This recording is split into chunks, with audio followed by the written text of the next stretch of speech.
Hi everyone, in this episode you're gonna learn how to animate creature run cycle. So after these 30 minutes you will have some basic understanding on how to approach that kind of shots with quadrupeds. So if you ever wanted to work in games or movies, then this is a pretty crucial skill to have. You can download this rig from the link below the video. It's a trap jaw from Evolve Game. If you've ever dreamed of career animation, then check out Animation Incubator. It's an accessible course for beginners and advanced artists designed to get you to your dream studio. Link is in the description under this video. Alright, so let's get started. Perfect, so right now we are in Maya, and as you can see I already imported the reference behind. It's a bulldog run. I selected this one specifically because these two creatures are really similar in terms of the proportions, as you can see. But of course, the bulldog is way smaller, so we will have to slow down animation later on.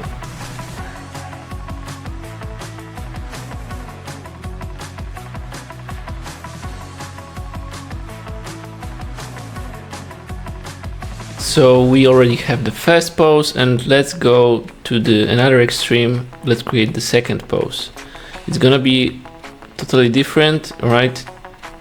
The most compressed pose, so we need to bend his spine. As you can see, I used an I key system for the spine, so I can move both chest and hips independently from each other. And of course, as you can imagine, every foot is on I key system, right? And right now make sure that it looks appealing not only from the side view but also from the front view, etc. We want to create this nice arc on the spine, okay, in both poses.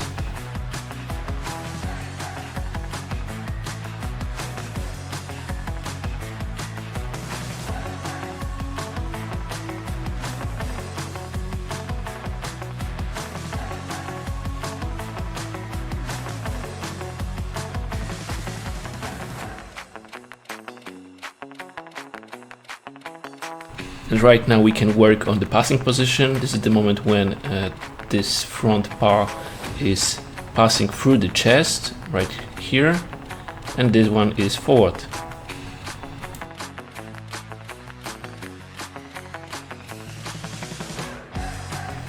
Here let's bring hips higher slightly.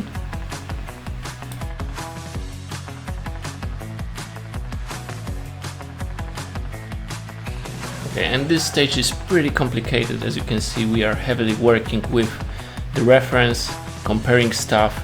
You don't want to just come up with stuff by yourself. You always want to, base your animation on the reality.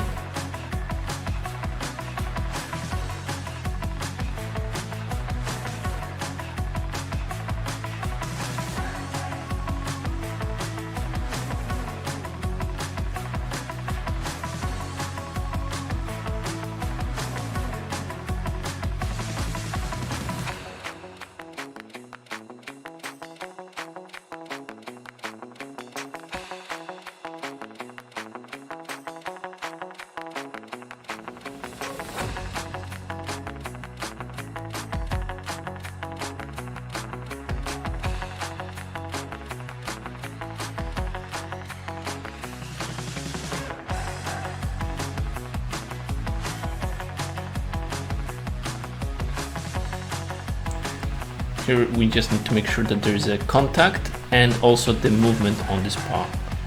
Okay.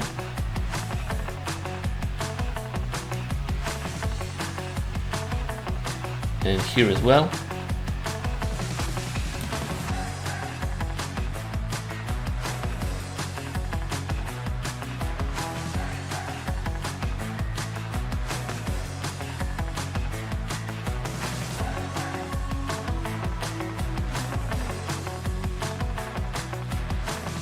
And here we can just push it slightly.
Okay, so this is the moment when back feet are touching the ground, back paws.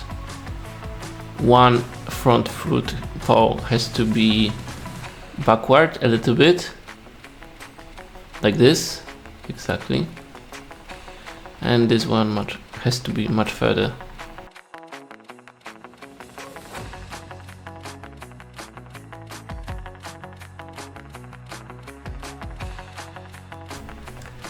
Let's bend the claws right here to make a nicer shape.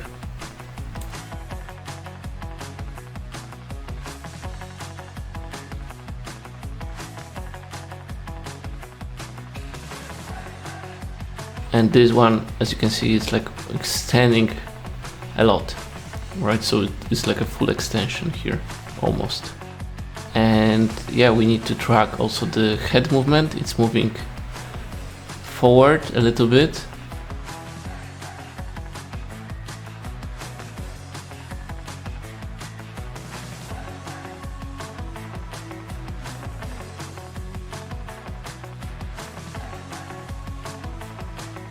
And as you can see, this pose doesn't match the reference, so we need to just push this paw like that.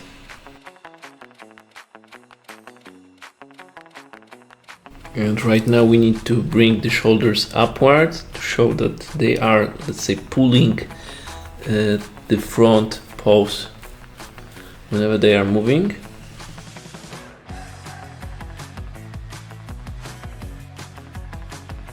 And another important concept during the quadruped animation is make sure that the upper leg bone and the calf are staying in the same angle constantly, because they are actually connected to each other.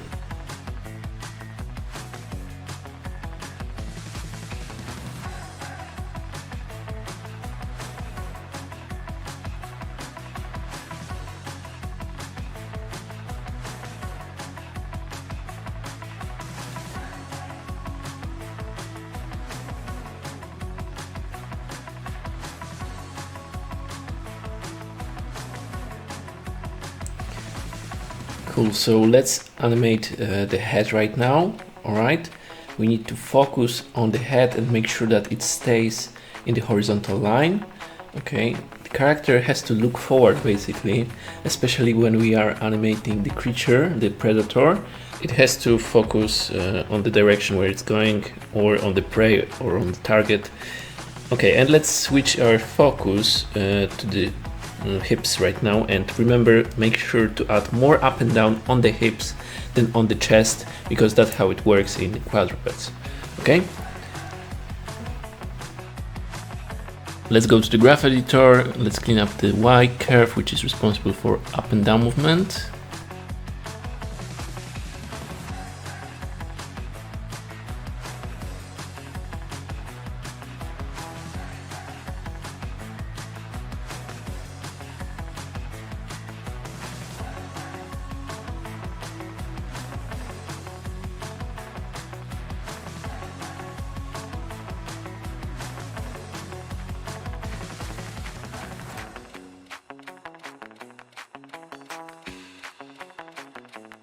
And I'm a big fan of auto keys, so this is what I'm using usually, and I'm trying to smooth the curves with the tensions, as you can see.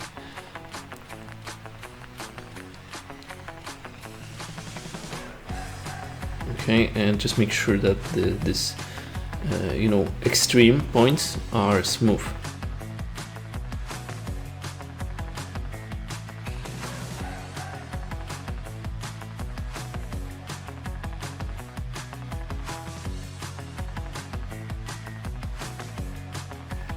Okay, so the torso was pretty straightforward, and let's clean up the pose.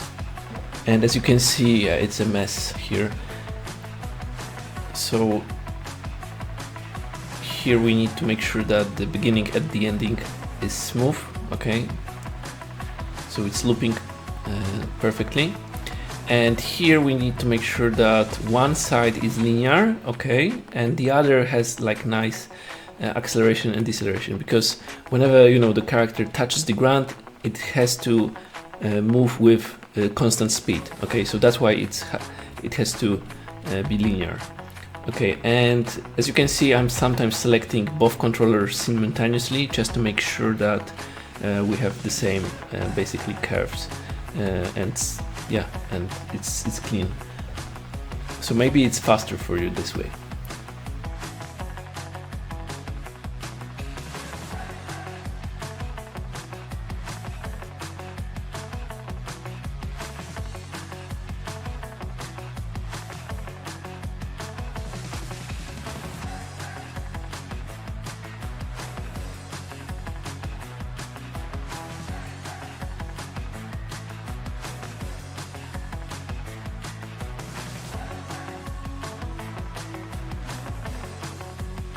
So as you can see, I'm selecting both pose controllers at the same time, and I'm just making sure that they are moving in the same speed, okay, once they are touching the ground.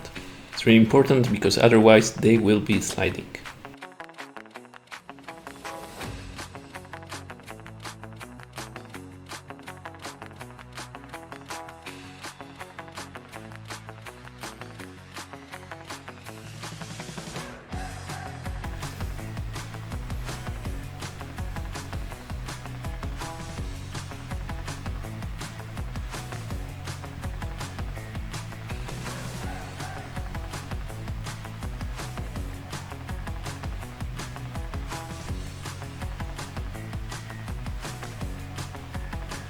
Alright, and let's select the neck controllers, the head.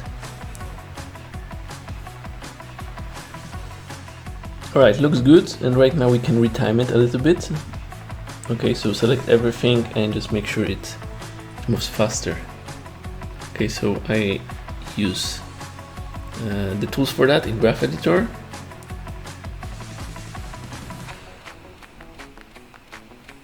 And yeah, let's set up the new cycle length. Alright, so let's polish the trajectory of the legs and use motion tree for that. And as you can see, we need to create this like nice arc here. So just before the touching the ground, the leg has to go upward a little bit, okay? Here.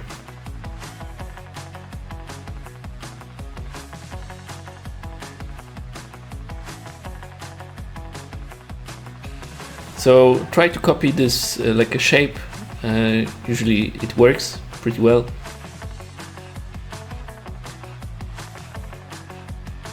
So here completely flat, and once it's in the air, it has to create this like nice circle.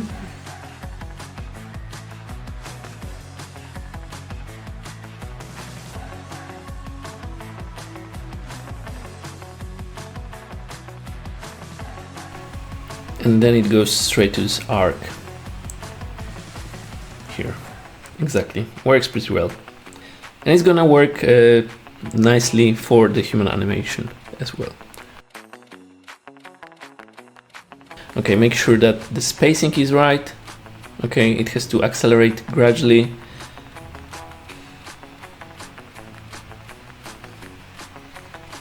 And let's polish hips trajectory right now. Okay, as you can see right now, yeah, it's pretty messed up. We need to create this like nice circular shape for the hips. Okay, elliptic shape.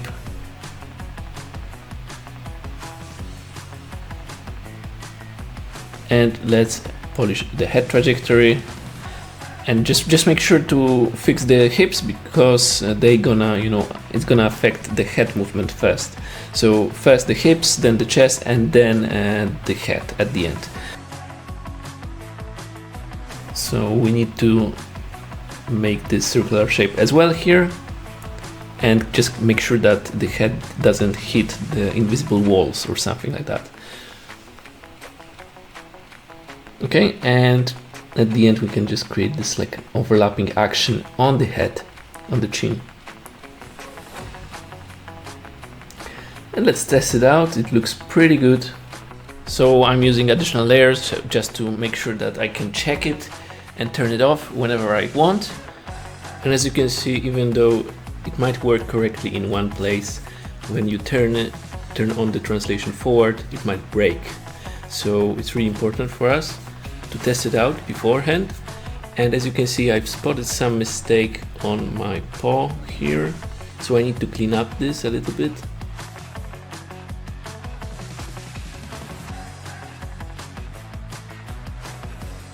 This is a really important moment. Just make sure that here, the ending of the movement, the transition when the paw is going up, it has to be also like smooth, okay?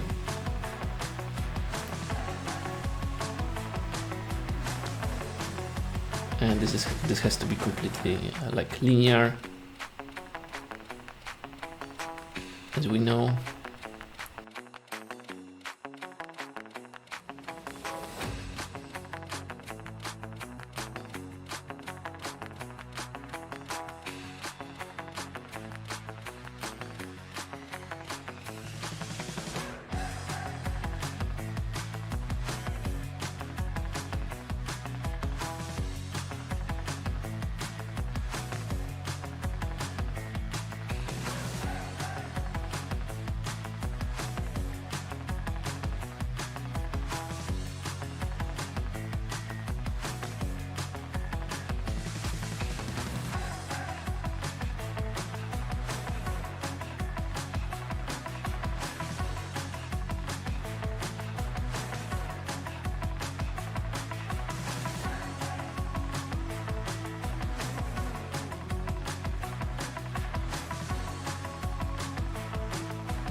Yeah, as you can see, it's like a lot of cleanup on the curves. You have to sometimes, you know, just maybe it feels right if you just play it, but it has to also match the technical aspect of the animation. So sometimes you have to kind of play around and just, you know, just try to not destroy your work, basically. Okay, let's polish our animation from the different perspective.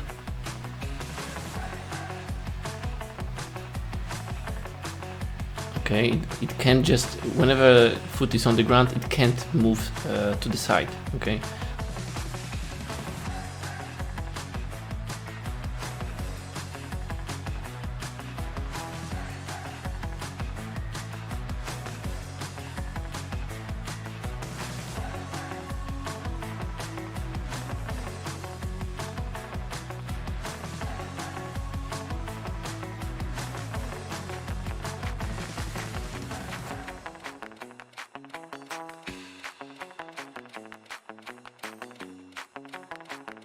And let's do the same for the second paw.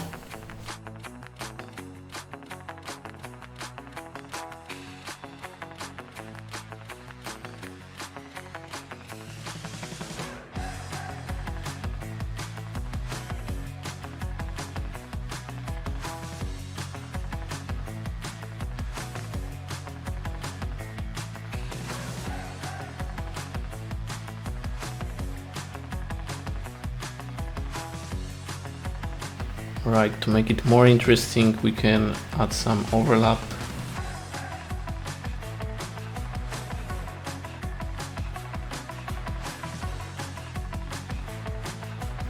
Okay, it works pretty well, and right now let's focus on the elbows. They should kind of lead the movement a little bit, okay, so move them outside and inside when the paw is moving like a backward.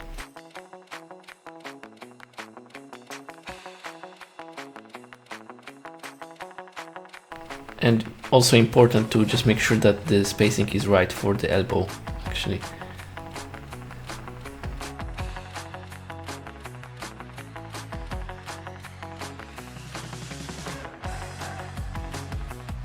Let's clean up the curve right here.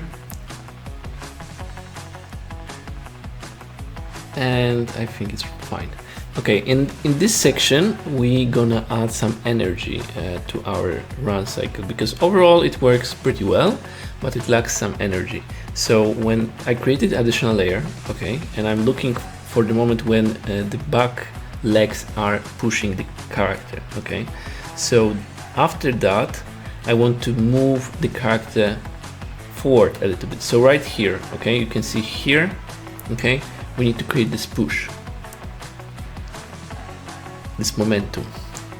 And I highly recommend you to do that. It's gonna add more like energy, but try to use it, like try to use additional layer for that, and don't do this at the beginning. Don't focus on this at the beginning, because it will be overwhelming too much, okay?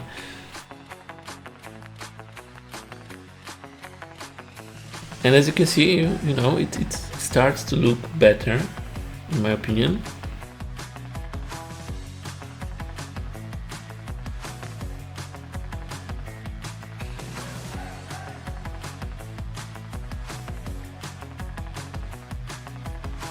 Let's compare it.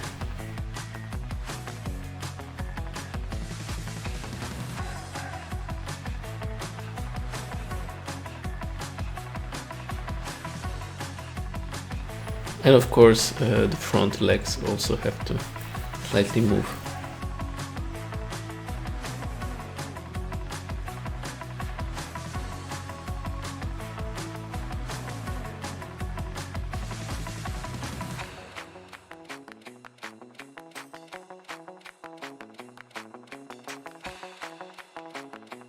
Let's add the head and the chest, right? And let's add maybe some translation to the neck and the head. So the entire character is stretching a little bit.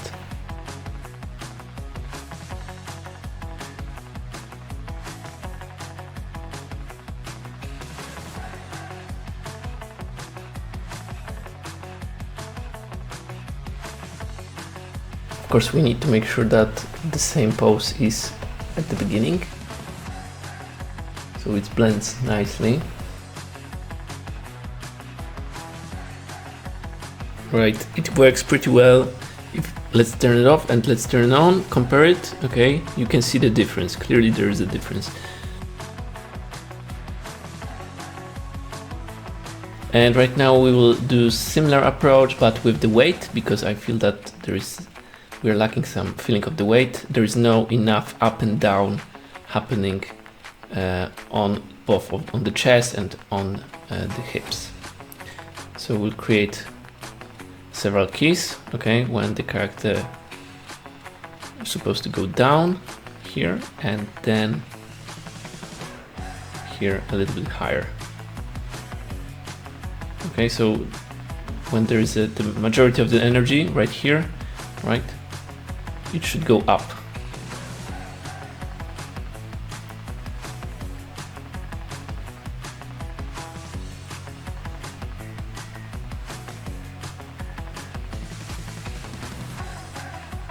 So right here.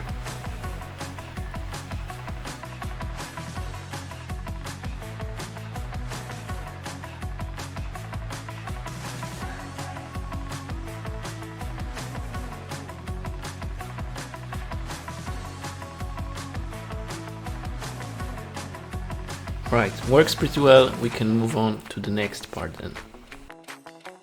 Okay, and right now fun part, which is animating secondary action. Just select all of these like small controllers and we're gonna add some new layer.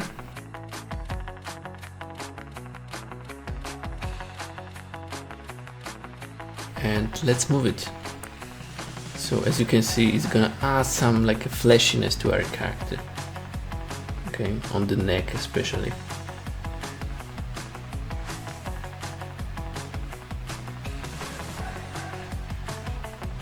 Okay, it has to nicely overlap. Okay, so just move a few frames later up after the head.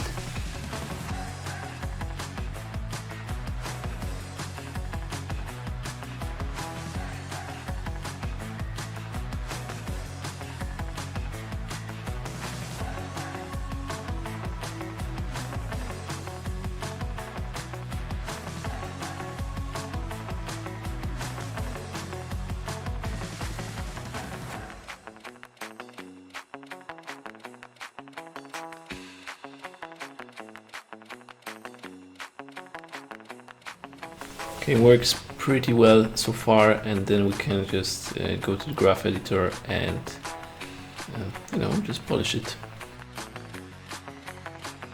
As usual, make sure that it's smooth.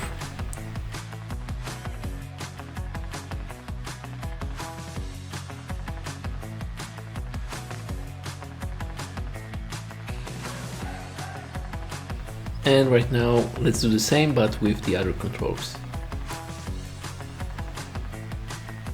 So with the belly, right, it has to jiggle slightly. I actually enjoyed animating this character because of these muscles and flesh moving around, so it's adding a lot to your animation. And let's work right now on the upper part of the neck.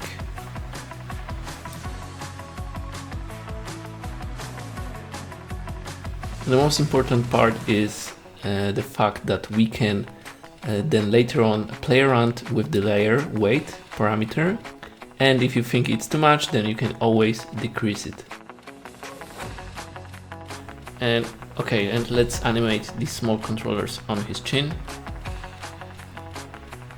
Unfortunately, there is not too much bone structure, on them and geometry, so they look pretty ugly. So don't force them. We can't bend them too much.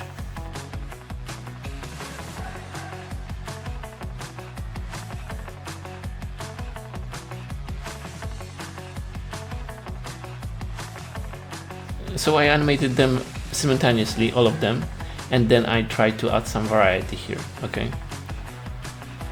And make sure that they are also moving from the front.